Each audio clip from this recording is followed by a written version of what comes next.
Bill Cayton is one of the fight game's most respected figures. As well as managing world champions Wilfredo Benitez, Edwin Rosario and Mike Tyson, earning him 10 Manager of the Year titles, he's the owner of the greatest collection of boxing films in the world. He's probably had more opportunity than any man alive to study the techniques of the thousands of fighters captured on celluloid. Bert Randolph Sugar is the distinguished boxing commentator and publisher. Nicknamed the Oracle of Broadway, he's as well known for his insight into the fight game and fighters as for his expansive range of headgear. Hello, Boxing Illustrated, Bert Sugar speaking.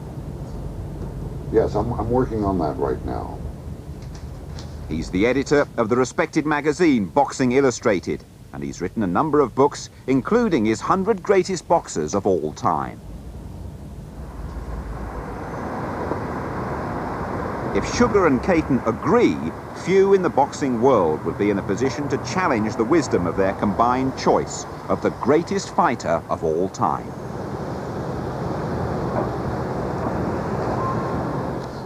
But with almost 100 years of action and thousands of boxers to choose from, it's not an easy decision to make. Such a direct comparison is for the most part irrelevant, however, because a boxer's weight and not his skill is the deciding factor. Any journeyman heavyweight would have beaten the greatest ever lightweight or welterweight champion. But if the comparison is made pound for pound and all fighters are assumed to be a standard size, just say middleweight, with all their other qualities left intact, then it is possible to make an objective assessment of who was the greatest.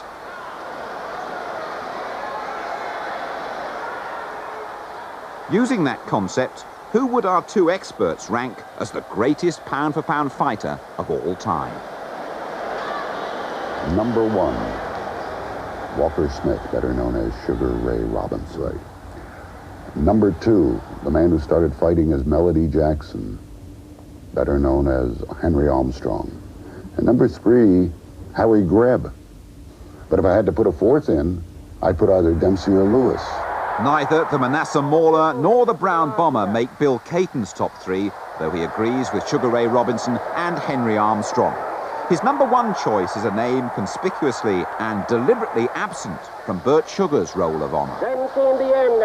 I regard the greatest fighter pound for pound to be Muhammad Ali, and we shall discuss that because I know you don't agree. Nah. I am the greatest. One of Cayton's choices is at the other end of the weight divisions. My choice would be Roberto Duran, who I regard as the greatest lightweight of all time. As a lightweight, he was an extraordinary fighter. You know, he had hands of stone. Manos de piedra. Duran was renowned for his brutal, head-on attacking style. He carried the ferocity of his upbringing on the streets of Panama into every fight. But he was also a supremely skillful boxer and very difficult to hit. He wasn't averse to bending the rules, which he certainly did here, winning his first title against Ken Buchanan. And, in his prime, his win-at-all-costs attitude would have caused problems for any fighter. What a good fight, and the bell's gone, and they're fighting after the bell. And Buchanan hurt with a low punch. This is going to cause some confusion here.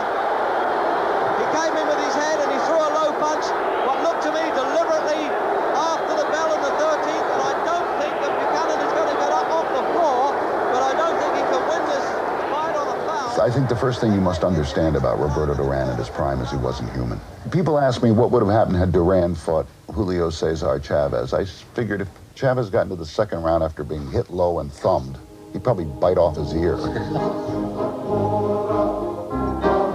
One of Bert Sugar's contenders was no choir boy himself. Harry Greb, the Pittsburgh Windmill, had a 294-bout career between 1913 and 1926, losing just 8 times. His style was described by one writer as the manly art of modified murder, and his opponents were often more concerned with avoiding his thumbs and his head than his fists.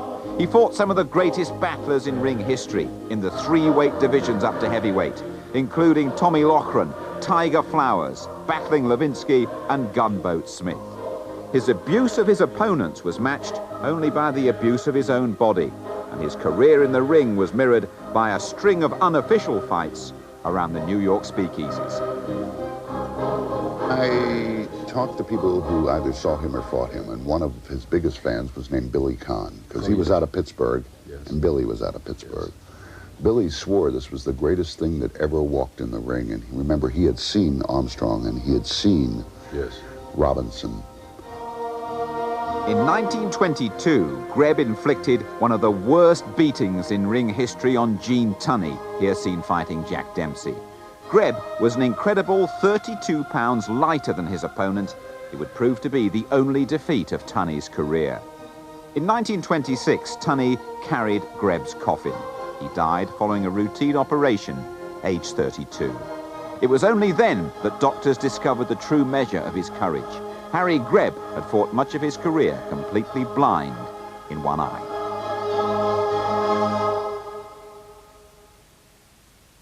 By the International Boxing Club, the principles... The public's preoccupation with big fighters has often diverted attention away from the lighter divisions, which have their own great champions like Benny Leonard and Willie Pep.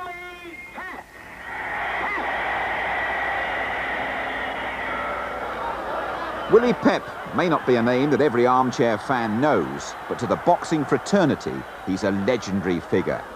Pep won the world featherweight title in 1942 and held it until 1948. His great courage was exemplified by his achievement in 1947, when just 6 months after breaking his back in a plane crash, he successfully defended his crown. Known as Will-o'-the-Wisp, he was probably the greatest ever exponent of defensive boxing. Legend has it, in one fight, he won a round without throwing a single punch. Benny Leonard was another great lightweight who fought with his brains as well as his fists. His 1922 match against the great southpaw Lou Tendler has been billed as the greatest lightweight championship of all time. He lost just 5 of his 210 career fights and beat some of the great names in lightweight history like Johnny Dundee, Rocky Kansas and Richie Mitchell. As Tendler tries to charge in with a left to the body, Leonard sidesteps and Tendler nearly goes flying out of the ring.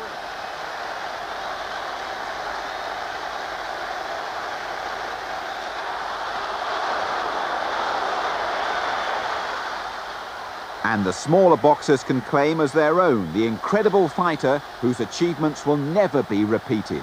The man they called Homicide Hank.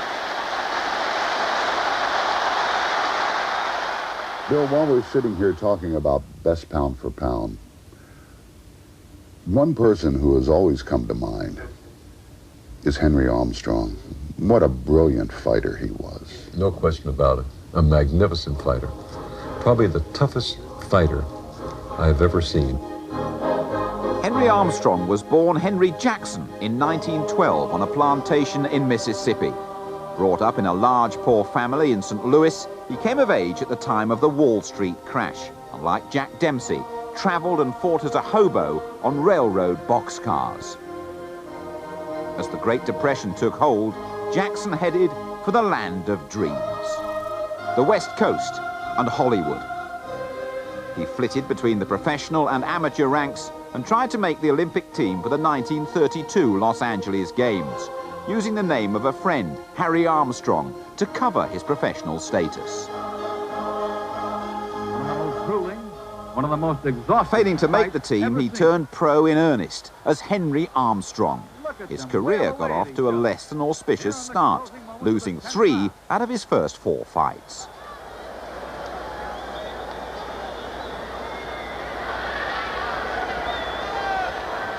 Thereafter, he boxed in the clubs, winning most but losing a few along the way. In 1936 came the fight that would change Armstrong's life and boxing history. He beat Baby Arizmendi in 10 rounds, in a fight watched by one of Hollywood's biggest stars. Swanee, how I love you, my dear old Swanee. I'd give the world. In the audience were Al Jolson and his wife, Ruby Keeler. They liked what they saw, and along with fellow actor George Raft, bought Armstrong's contract and hired Eddie Mead to be his manager. But they faced one big problem. Joe Louis was the biggest name in world sport. In the Depression, there was only room for one big box office draw. So the Hollywood Consortium devised a plan that would make Ben-Hur look like a home movie. Henry Armstrong would try to win and hold 3 world titles at different weights, all at the same time. Armstrong was already a phenomenal fighter. With the slow heartbeat of a marathon runner, he had incredible stamina. His broad back and spindly legs made him the perfect shape for a small boxer. His style was perpetual motion, swarming all over his opponents. And although he took a few in return, many good boxers thought simply of fending him off rather than fighting.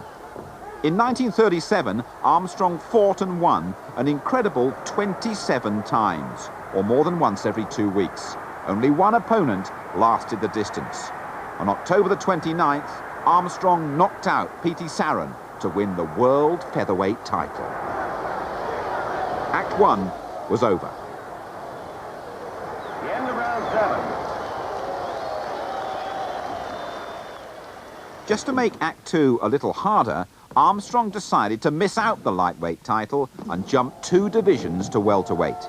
In May 1938, he faced Barney Ross, a US Marine, whose bravery would earn him the Congressional Medal of Honor at the Battle of Guadalcanal.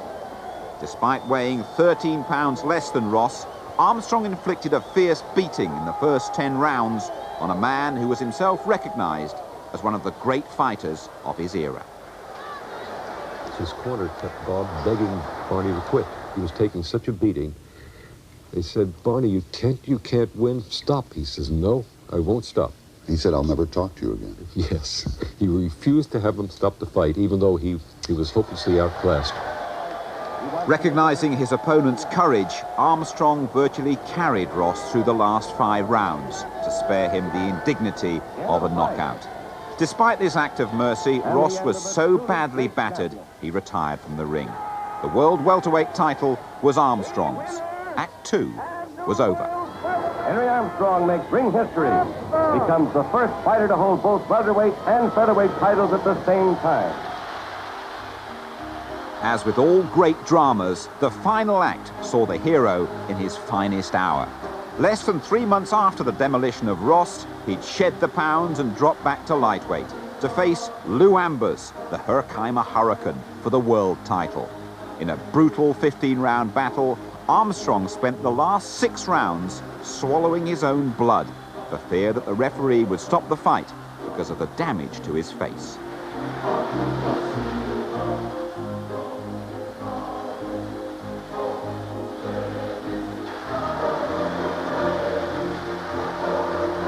When the final bell rang, Armstrong had achieved the seemingly impossible. He now held 3 world titles at the same time.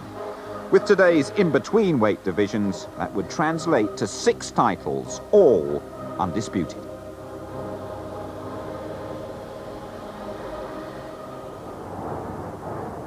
Although he was undoubtedly the greatest fighter in the world, Joe Louis included, he now had little else to achieve, and the rest of his ring career seemed something like a postscript to his unique achievement. Unable to make the weight, he had to relinquish his featherweight title almost immediately. After 7 successful defenses of his welterweight crown, he had another bloody battle with Lou Ambers for the lightweight title. This time, Armstrong lost the decision, having been docked points for persistent fouling. In 1940, after another 8 welterweight defenses, Armstrong tried to add a glorious epilogue to his dramatic career with the world title at a 4th weight. He faced Seferino Garcia for the world middleweight crown in Los Angeles.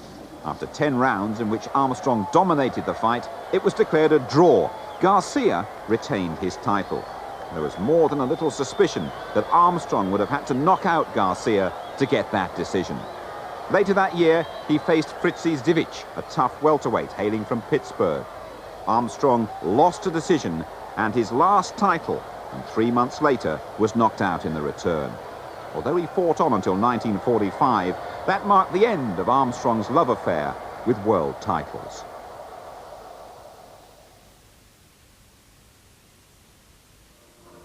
Armstrong's life after boxing is a depressingly familiar story. Much of his money had been slipped into the pockets of others. He went downhill when he left the ring. Despite an eye operation towards the end of his career, his sight began to fail. In 1951, he became an ordained minister. He returned home to St. Louis. The man who'd been born into poverty, yet had enjoyed wealth, fame, and the company of Hollywood's finest, died blind and poverty-stricken in Los Angeles in 1977, age 75. He belongs in that pantheon, on that small isle of greatness, that if you got to talk greatest of all time, pound for pound, you can't be far wrong if you say Henry Armstrong. Tremendous attack, constant attack, never stopped throwing punches, and then all you can do is defend yourself. So we basically agree on Henry Armstrong as one of the all-time greats. Almost on a parallel, if not on a parallel, with Sugar Ray Robinson, yes.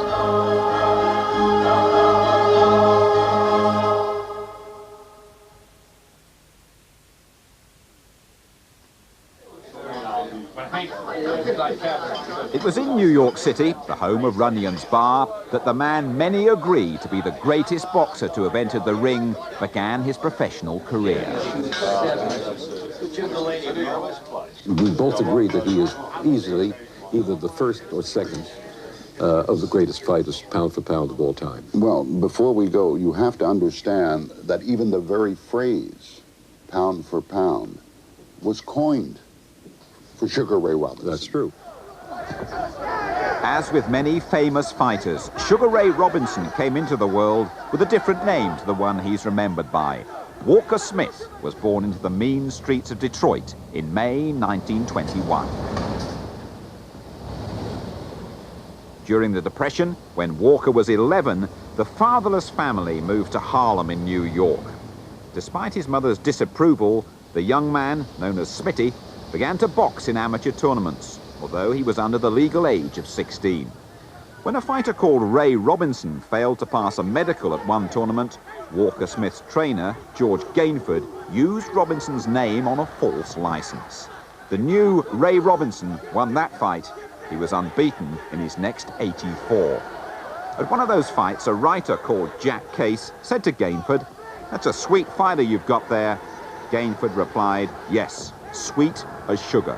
So, Sugar Ray Robinson was born.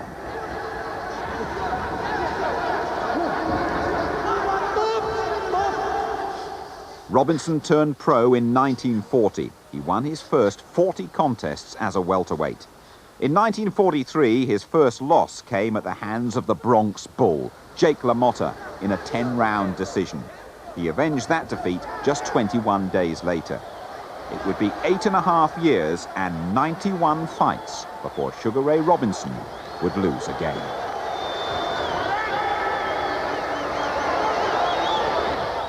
In 1946, Robinson outpointed Tommy Bell in New York to win the vacant world welterweight title. Over the next 3 years, he was simply unbeatable in that division and began to fight as a middleweight.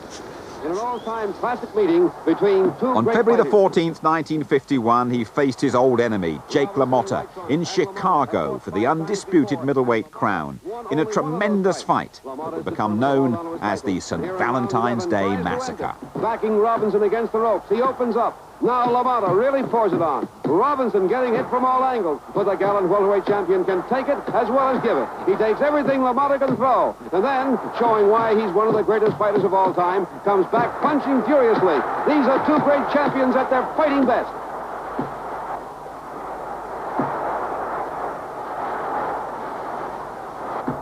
We now go to round 13. It's Robinson, after weathering that terrific barrage of punches, coming on to take charge. LaMotta seems to be arm-weary. He's tired. And Robinson, sensing this, opens up. Robinson snaps vicious jabs, follows with solid lefts and rights to the body and head. Robinson here in round 13 is going to land the hardest punches of the fight thus far. Stinging combinations with both hands will have the champion practically helpless. At this point in his career, LaMotta had never been knocked off his feet, but we don't know what's keeping him up. After 13 grueling rounds, the skill of the matador finally overcame the raging bull. The referee wisely stops the contest when LaMotta is... Robinson immediately relinquished his welterweight title. It was rumoured he'd defied instructions to carry LaMotta through to the end of the fight, and that somebody had lost a lot of money. Robinson found it more conducive to his health to leave the States for a while. He embarked on a trip to Europe. He took a tour with his hairdresser, his chauffeur, and an entourage that gives real meaning to the phrase entourage. Yes. I mean, if you're going to have an entourage, you have to have a hairdresser. Round 6. Walzacki's groggy now. Robinson left a string of horizontal European challengers in his wake. He's craftsman in the ring these days and asks for trouble. And here he comes as Sugar Ray Robinson gets in a killer. Van Damme is out if ever a man was out, but the bell goes in time to prolong the agony. In 121 professional fights, Robinson has lost only one. Hard-hitting and clever, he's got everything.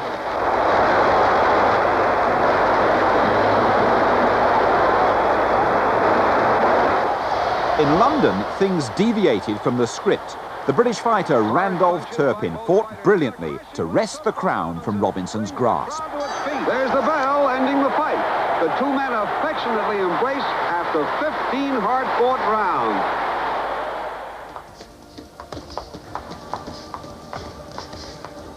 Two months later, a fitter, hungrier Sugar Ray shaped up for the rematch with Turpin in the cauldron of Madison Square Garden.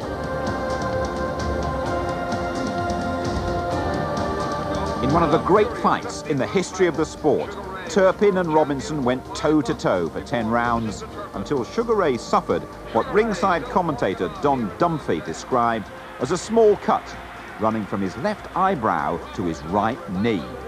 Knowing the referee was about to stop the fight, Robinson launched a desperate attack. Turpin appears unable to defend himself. The referee steps in and stops the fight, saving Turpin from further punishment. It's all over. Sugar Ray Robinson regains the world middleweight title with a 10th-round knockout over Randy Turpin. As a fighter, Mr. Turpin is about one of the best that I've ever met. As a gentleman, he's a wonderful fellow.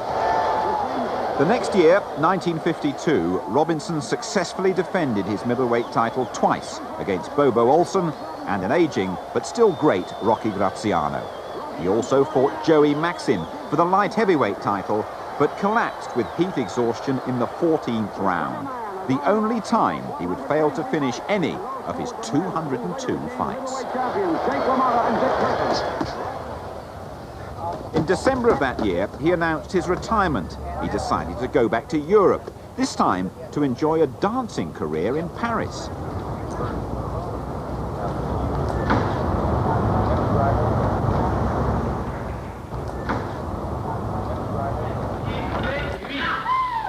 Now watch us do our routine.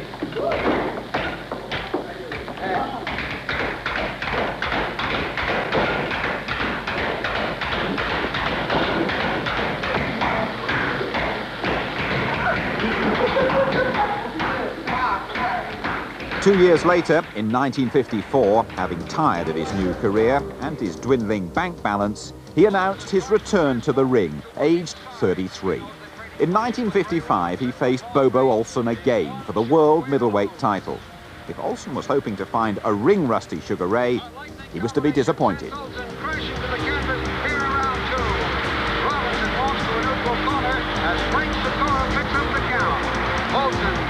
Tries to rise but can't make it to his feet in time. Robinson retained the title in the rematch in '56, but in 1957 he lost it to Gene Fullmer in New York.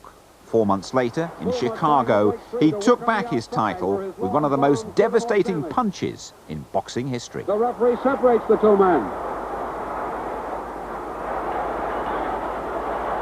Fullmer pressing forward. A jolting left hook by Robinson, and Gene Fullmer crashes to the canvas. The referee picks up the count as Gene tries to rise. It's all over. From an isolated camera, he's the only man I ever saw throw a knockout punch going backwards. There it is. You imagine the amount of leverage? He's done it a couple of times. He did it against Fullmer as well with that great left hook. which Fulmer never saw. He No. said, it's the only punch I never saw. Gene said that when he got up and he goes to his corner, and Marv Jensen, his manager, starts cutting off his gloves, he looked over and Robinson was putting on his robe, and he said, what's he doing that for? When's the fight start? And Marv Jensen said, Gene, it was a great knockout. One-punch knockout, one of the great one-punch knockouts of all time. The world middleweight title for a record fourth time. The Fulmer scenario was repeated later in the year against Carmen Basilio. Robinson lost the title on a decision in New York. But in a tremendous rematch in Chicago, he regained his crown for the fourth time.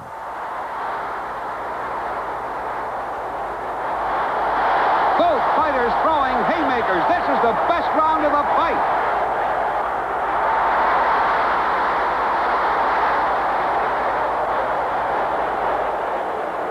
There's the bell ending this great battle.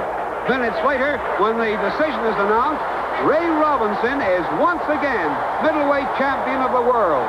An incredible fifth time. By 1960, Robinson was 39 years old. Time was beginning to sap his amazing skills. He lost his title to Paul Pender. Sadly, he carried on fighting when well past his best. His record was blemished by losses to fighters whose only claim to fame is that they beat the great Sugar Ray Robinson. He retired in December 1965, age 44. He could do he was flawless. Yes. And he got upset when you mussed up his hair. Yes, he was. He was an extraordinary fighter. Oh, he was wonderful. He justifies the fighter, the term greatest fighter, So we agree completely on this. as one of the 2 or 3 greatest. Sugar Ray Robinson died in 1989 at the age of 68. It would be unfair to remember him in anything other than his prime. His boxing was faultless. He could deliver a knockout punch going backwards. His hand speed was unmatchable. His footwork dazzling. His courage unquestionable. Yet he was more than the sum of those parts. He had a presence that justified Hemingway's description of grace under pressure.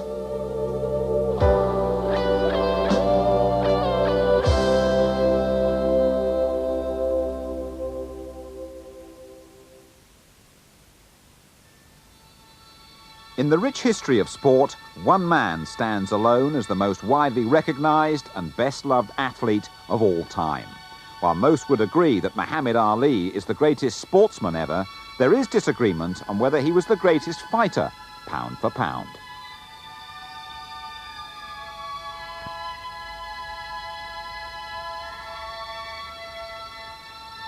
Ali was a brilliant fighter, a smart fighter.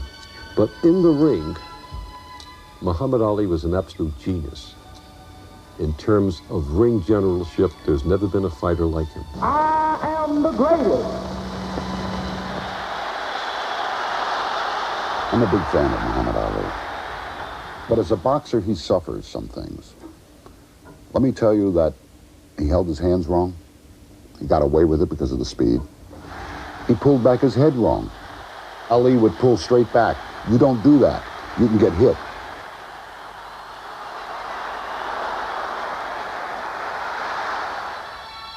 Cassius Marcellus Clay was born in January 1942 in Louisville, Kentucky, in the segregated Deep South.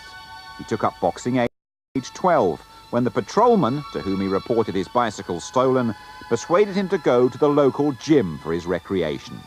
He was a complete natural and became obsessed with the sport. His progression through the amateur ranks culminated in a trip to Rome for the 1960 Olympic Games. There, he outraged the Olympic community with his showmanship and bravado, but backed up his boasts by winning the gold medal in the light heavyweight division.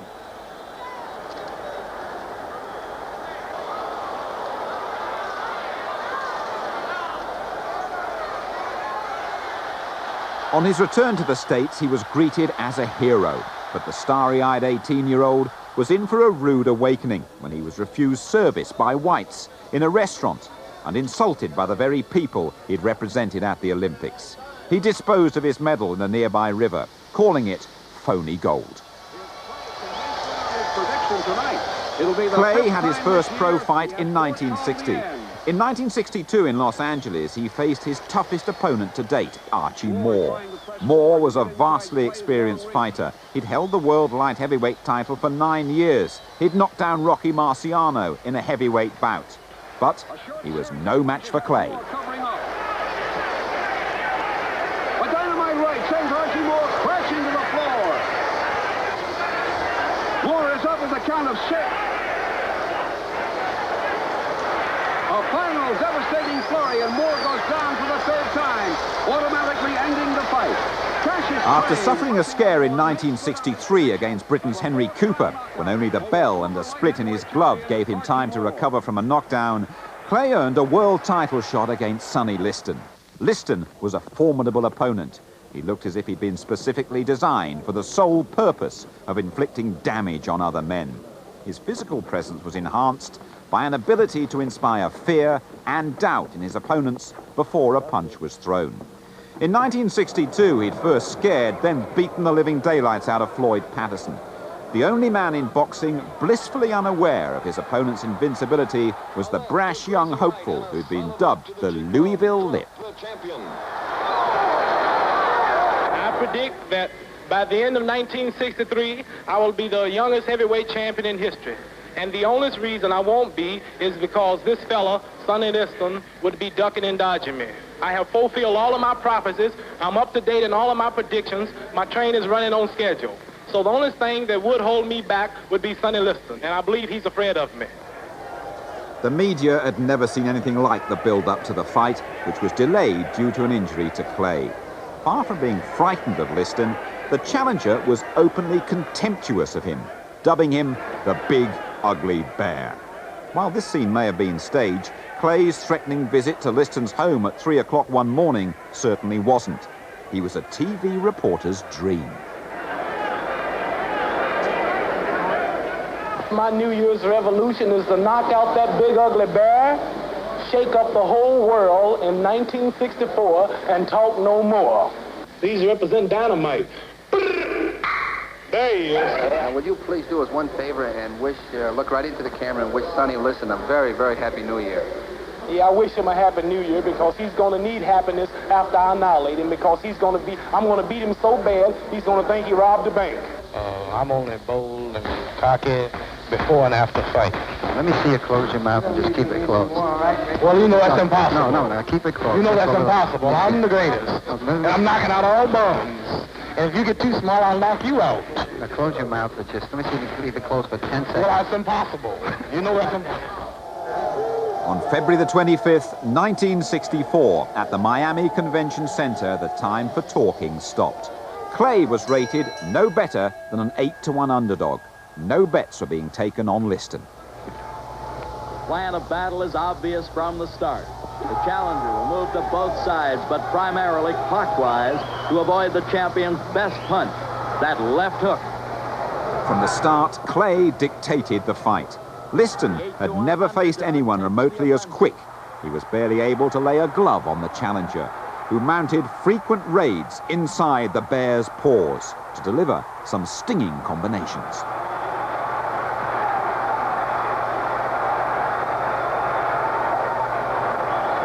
At the end of the 6th, the man many had thought to be invincible sat bruised and demoralized and refused to come out for round 7. That might be stopping it. That might be all, ladies and gentlemen.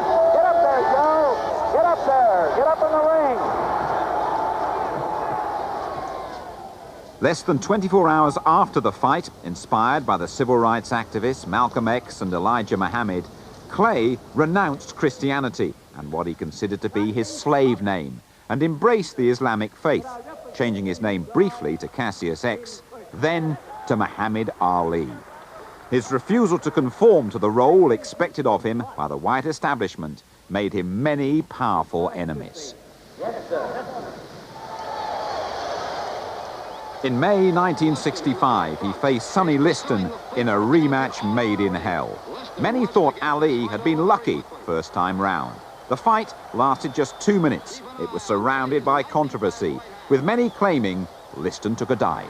A short, choosing right to the jaw. Liston goes down. The champion refuses to go to a neutral corner, and referee Joe Walcott tries to push Clay away.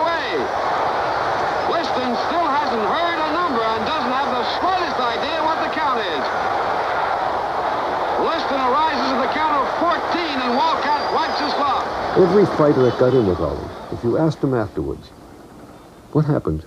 What happened? He was so fast. You saw pictures of him. Why didn't you realize he was?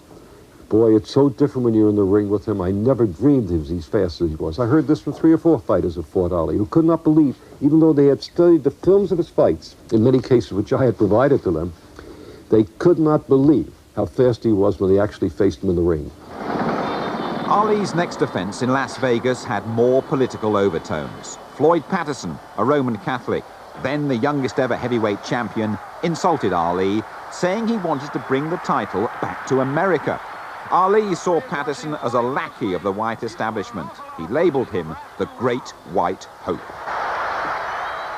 The champion toyed with Patterson for 12 rounds before the referee showed mercy. In 1966, Ali had 5 successful title defenses, including 3 in Europe. His trips abroad were partly a result of problems at home, where he was facing the draft to fight in Vietnam. His claim of, "I ain't got no quarrel with them Viet Cong," caused outrage in the States. The furore, however, didn't stop him dispatching all 5 opponents. As the controversy grew, Ali returned home. He put on a dazzling display against the formidable Cleveland Williams. The challenger goes down again. Williams, who owns one of the most amazing moves, leads the left hooks but misses the agile Ali. The champion starts another combination that puts Williams down for the 3rd time. The bell ending the round saves the challenger from a possible knockout. Attack. Another shuffle step, then a series of lefts and rights. Starts the challenger on the road to the canvas for the 4th time. But the champion moves in again to place a final series of devastatingly accurate punches to the challenger's head. The referee steps in and stops the fight, saving the courageous Williams from further punishment. Many opponents tried to use the Vietnam situation to upset Ali. In the build-up to their fight in 1967, Ernie Terrell refused to call the champion by any other name than Cassius Clay. Ali took revenge by giving Terrell a humiliating and painful lesson in 15 rounds. He refused to administer the knockout blow that punctuated each stinging combination by asking, "What's my name?" It's amazing that Ernie Terrell has taken such a beating and is still standing here in round 15. The heavyweight championship. Later that year, he faced Zora Foley and duly dispatched him in 7 rounds. It would be Ali's last fight for 3 years. The controversy over Ali's refusal to fight in Vietnam had reached new heights. Powerful political forces were now at work. State after state revoked his license. He was stripped of his title. Finally, Ali was given a 5-year suspended prison sentence. It looked as if the career of the self-styled greatest was over.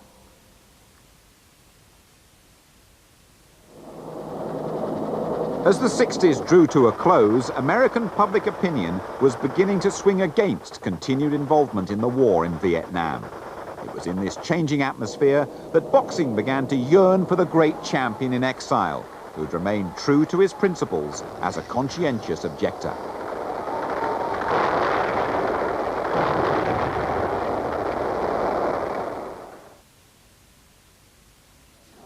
Despite his unpopularity in many quarters, the boxing authorities needed Ali to guarantee some big paydays. His license was eventually reinstated. After warm-up fights against Jerry Quarry and Oscar Bonavena, Ali returned to training for a grudge match against the formidable Smokin' Joe Frazier in 1971. Madison Square Garden was the only venue that could do justice to the clash between 2 undefeated champions. It was a classic confrontation of style and personality. Ali's speed and grace against the power and savagery of Smokin' Joe, who, legend has it, used to kill cattle with his bare hands when he worked in a slaughterhouse. Frazier's onslaught was relentless. All Ali could do was retreat behind his jab. After 14 rounds of fierce action, there was little to choose between the men. In the 15th, Frazier unleashed the deadliest weapon in his armory.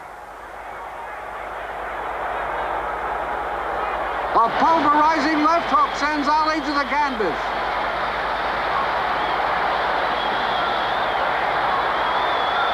In slow motion, let's take a look at that knockdown once again. Amazingly, Ali was able to continue, a testament to the courage and resilience which was often overshadowed by his showmanship.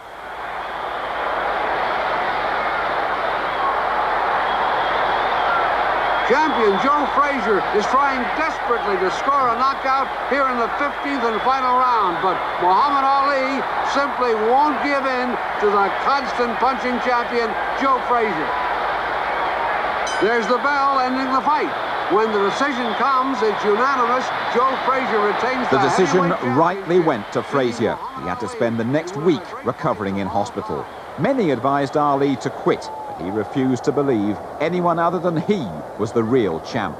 He began another comeback trail, which ended painfully against Ken Norton when Ali's jaw was broken in 2 rounds. While his ability to win fights was in question, his entertainment value outside the ring remained undiminished.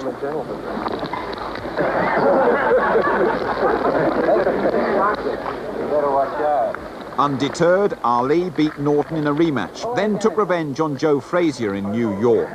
He was now to face the biggest challenge of his career, a world title shot against the man who made Sonny Liston look like a Boy Scout. The fight against George Foreman took place in Kinshasa, Zaire. The rumble in the jungle. Ali tries a quick combination.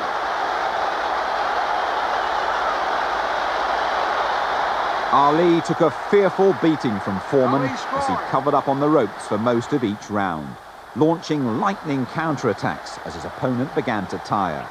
As the fight wore on, Ali's taunts of "Is that all you can do, sucker?" began to destroy Foreman's confidence. Ali scores again.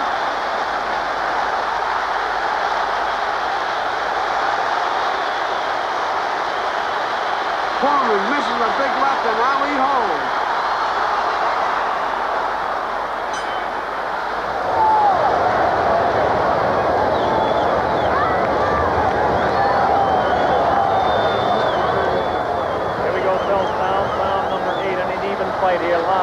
Satellite, a video techniques presentation worldwide. Ali working to the head of George Foreman.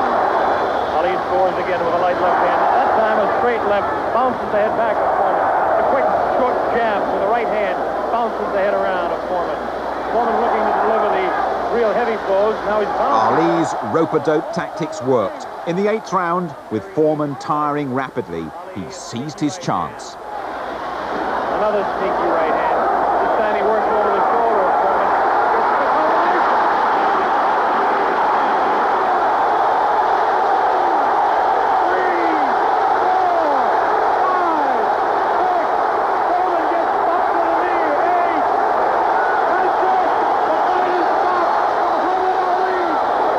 It was perhaps during this rumble in the jungle that Ali confirmed his greatness, displaying bravery, skill, and intelligence to bring down a fearsome opponent.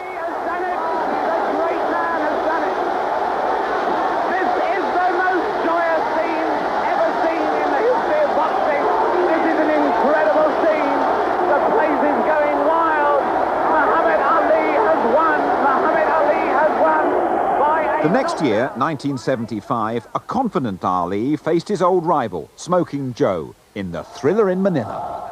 I want you to just meet Bodini, just for a minute. Come here, Bodini. He's in the studio here. This is Bodini. Bodini, let's give him that little saying we used to say before each fight, you know? Float like a butterfly and sting like a bee.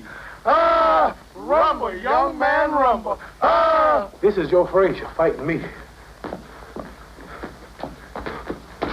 Punches around, see? This is Joe Frazier.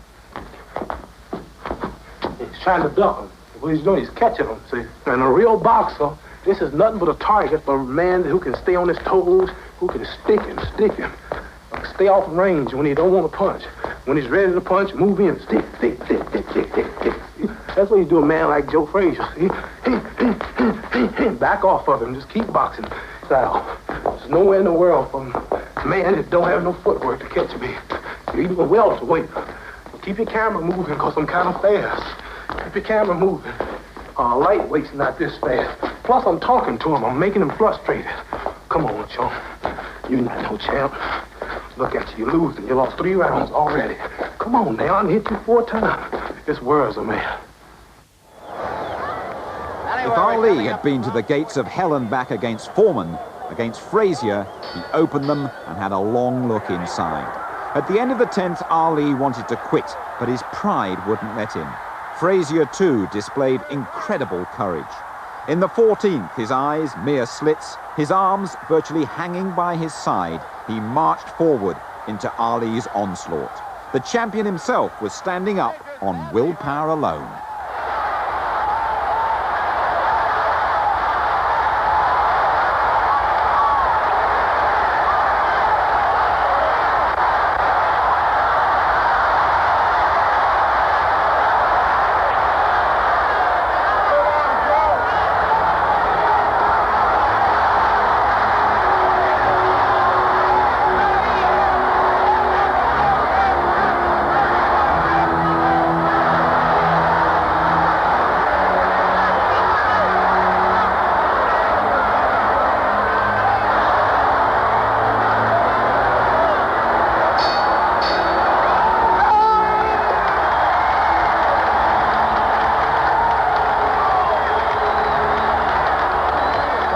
At the end of the round, Frazier's trainer, Eddie Futch, refused to let his man take any more punishment.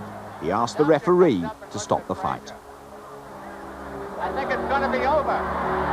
It's all over. As Frazier cried tears of despair, Ali was barely able to speak or move and slumped in his corner. Once again, his greatness was confirmed.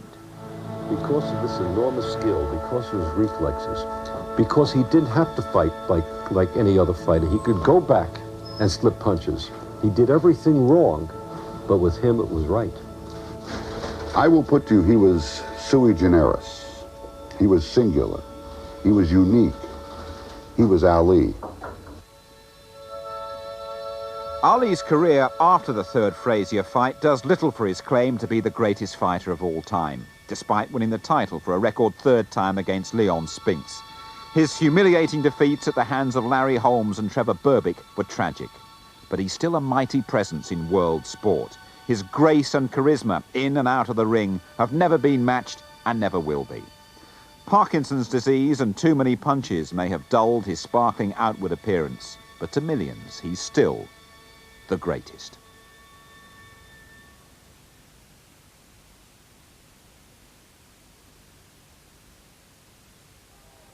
Well, despite Henry Armstrong's unmatchable achievements in the ring, neither Bill Cayton nor Bert Sugar is willing to crown him as the greatest pound-for-pound fighter of all time. So, it's a straight fight between the man for whom the phrase was coined and the man who called himself the greatest.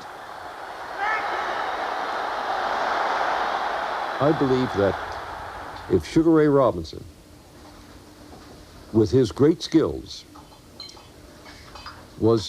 and maintained all the skills and came into 220 pounds, Muhammad Ali would have beaten him at their peaks. And that's why I feel that because of his great speed, extraordinary speed, fastest fighter of any weight of all time, and great ring generalship, I believe that Muhammad Ali is the greatest fighter pound for pound that ever lived. My turn. Your turn. What I think about Ali is he admitted he stole his style from Sugar Ray Robinson. And it's rare that an imitator is ever called greater than the man whose style he's adopted. Next time you come to my office... I disagree with you. Next time you come to my office... With the judges' scorecards even, the decision is yours.